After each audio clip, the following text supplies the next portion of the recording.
Number 4، نبی کا چوتھا حق ہمارے اوپر کیا ہے؟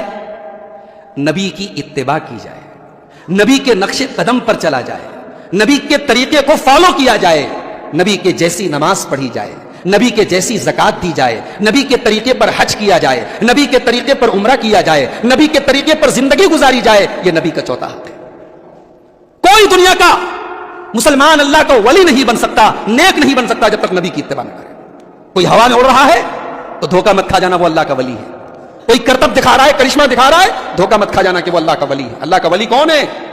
قل ان کنتم تحبون اللہ فاتبعونی یحببکم اللہ.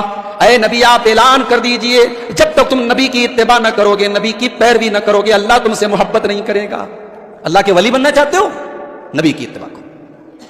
آج کا مسلمان نبی کی حدیث پڑھو، نبی کا صحیح فرمان پڑھو. مسلمان کی زبان سے ایسا ہے ویسا ہے، چون چراں اگر مگر یہ وہ دنیا بھر کے باتیں، دنیا بھر کے بہانے نکلتے. مسلمان کی زبان سے، ایک مومن کی زبان سے نبی کا فرمان سننے کے بعد، نبی کی حدیث سننے کے بعد اگر مگر چون چرا کبھی نہیں نکلنا چاہیے.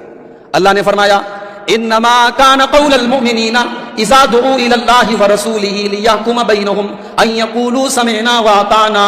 ایک مسلمان کی شان تو یہ ہے، ایک مسلمان کو تو ایسا ہونا چاہیے اس کے سامنے اس کے نبی کی حدیث پڑھی جائے تو اس کی زبان سے بس ایک ہی جملہ نکلے، ہم نے سن لیا اور مان لیا. اگر دنیا میں کوئی ایسی شخصیت ہے جس کی ہر بات مانی جائے گی تو وہ صرف ایک ہستی ہے، اور وہ ہستی ہے جناب محمد رسول اللہ صلی اللہ علیہ وسلم.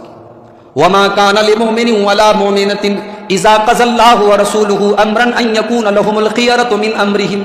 جب اللہ کا حکم آ جائے، رسول کا حکم آ جائے تو پھر تمہارے پاس کوئی آپشن نہیں ہے، کوئی چوائس نہیں ہے، تمہیں ماننا ہی ہے، تسلیم کرنا ہے.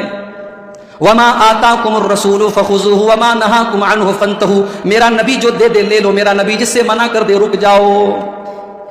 تو نبی کی اتباع کرنا، نبی کی اطاعت کرنا، یہ نبی کا چوتھا حق ہے ہمارے اور